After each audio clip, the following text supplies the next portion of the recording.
Hello everybody. आज हम लोग स्टार्ट करने वाले हैं linear equation in two variables.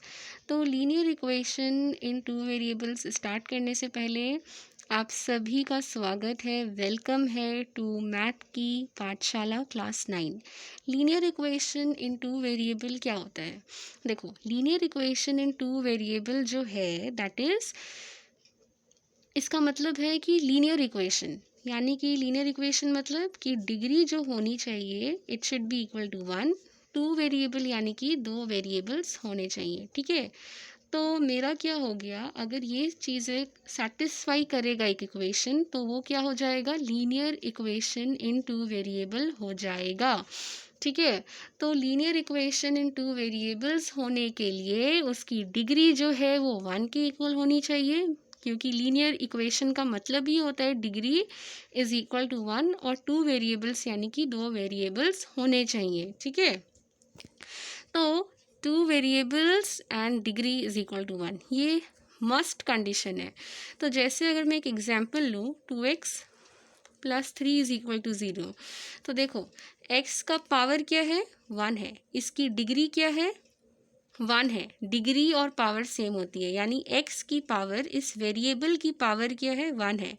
तो डिग्री जो है वो है 1, और ये जो वेरिएबल चेक है ये कितनी है, x है, यानी कि सिर्फ 1 वेरिएबल है। तो क्या ये linear equation in two variable है? लीनियर इक्वेशन तो है पर टू वेरिएबल नहीं है, ठीक है। अगर अब हम लोग एक एग्जाम्पल लें, 2x plus 3x is equal to 0, confuse हो जाना, ठीक है, तुम लोग कंफ्यूज नहीं होना है। देखो x की पावर 1, ठीक है, यहाँ पे भी x की पावर 1, तो डिग्री जो है वो तो 1 है, वेरिएबल तो 2 है ना? नहीं, वेरिएबल 2 नहीं है, वेरिएबल कितनी है, 1 है, x है, यहाँ पे भी x है, ठीक है, तो वेरिएबल 1 है। तो अभी भी ये कंडीशन को सेटिस्फाई नहीं कर रहा है, ठीक है। अब हम लोग और एग्जाम्पल देखते हैं, जैसे 2x plus 3y is equal to 8। क्या ये linear equation in two variable है? हाँ है। क्यों है? देखो पहले चेक कर लो एक बार, ठीक है, मेरे बोलने से नहीं, चेक करो। डिग्री कितना है, इस वेरिएबल का भी 1, इस वेरिएबल का भी 1, तो डिग्री तो 1 है। अगर अब हम लोग चेक करेंगे वेरिएबल, तो एक x वेरिएबल है और एक y है, मतलब 2 है, x भी है y भी है, टू वेरिएबल है। अरे यार, इतना देर जा करके हम लोग को linear equation in two variable मिल ही गया, ठीक है। तो हम लोग को क्या मिल गया, linear equation in two variable मिल गया। तो ये हो गई linear equation in two variable. तो linear equation in two variable का इक्वेशन क्या होता है, ax plus by plus C is equal to 0। ये एक linear equation in two variable है, चेक कर लो। यहाँ तो 4 वेरिएबल्स हैं। अरे रुको रुको, अभी मुझे और कुछ लिखना है। देखो a कॉमा b जो होंगे वो रियल नंबर्स होंगे, ठीक है, रियल नंबर्स होंगे, और a जो होगा वो 0 के इक्वल नहीं होगा, और b भी जो होगा वो भी 0 के इक्वल नहीं होगा, ठीक है, b भी तुम्हारा 0 के इक्वल नहीं होगा। तो इस चीज़ को तुम लोगों ने समझ लिया, तो आगे बढ़ते हैं।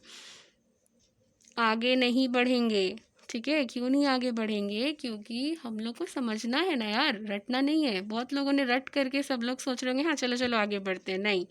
देखो a 0 के इक्वल नहीं होना चाहिए, b 0 के इक्वल नहीं होना चाहिए, और a भी रियल नंबर है। इसका मतलब देखो a तुम्हारा कोई भी रियल नंबर हो सकता है, b भी कोई भी रियल नंबर हो सकता है, ठीक है, यानी कि a और b तो नंबर्स ही हो गए। तो वेरिएबल तो ऑब्वियसली समझ में आ रहा है x और y है, लेकिन ये क्या लिखा, a not equal to 0, b not equal to 0, इसका मतलब है कि तुम्हारा a b रियल नंबर होंगे, ठीक है, लेकिन ना ही ये a 0 के इक्वल हो सकता है, ना ही b 0 के इक्वल हो सकता है, ठीक है। क्यों ऐसा? देखो अगर हम लोग a को 0 के इक्वल ले लेते हैं, हम लोग नहीं मानते इस चीज़ को, कोई भी 0 के इक्वल नहीं हो सकता। एक भी अगर 0 के इक्वल हो गया तो गड़बड़ है। देखो कैसे, ए देखो 0 के इक्वल है, बी को हम लोग 0 के इक्वल नहीं लेते, ठीक है, सिर्फ एक ही को 0 के इक्वल लेते हैं। अगर एक 0 के इक्वल हो गया तो 0 into X plus B Y plus C is equal to zero, यानी कि क्या आ जाएगा, B Y plus C is equal to zero आ गया। यानी कि ये इक्वेशन क्या बन गया, वन वेरिएबल, एक ही वेरिएबल। देख लो वाई है सिर्फ, बी तो तुम्हारा एक रियल नंबर है, पावर वन यानी कि degree is equal to one, तो ये बन गया linear equation in one variable. लेकिन हम लोग पढ़ क्या रहे हैं, linear equation in two variable.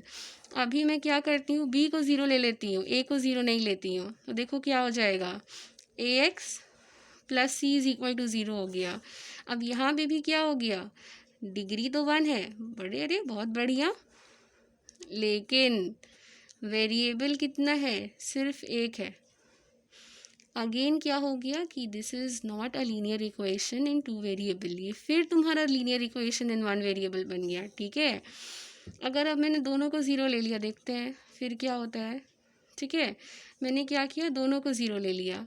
अब दोनों को ज़ीरो ले लूँगी तो क्या हो जाएगा कि जैसे ये वाला इक्वेशन था मेरा, A x plus B Y plus C is equal to zero, दोनों को ज़ीरो ले लेते हैं, ए को भी ज़ीरो बी को भी ज़ीरो, तो क्या हो जाएगा, zero plus C is equal to zero, तो c is equal to zero आ गया।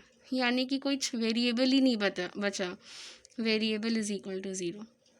समझ में आ रहा है कि हम लोग यहाँ पे ये चीज़ क्यों लिखते हैं, A not equal to zero B not equal to zero. इसका रीज़न क्या है लिखने का, इसका रीज़न ये है लिखने का क्योंकि अगर हम लोग इसको ज़ीरो कर देंगे तो ये बन जाएगा linear equation in one variable, और दोनों को ज़ीरो कर देंगे तो क्या बन जाएगा, linear equation with zero variable.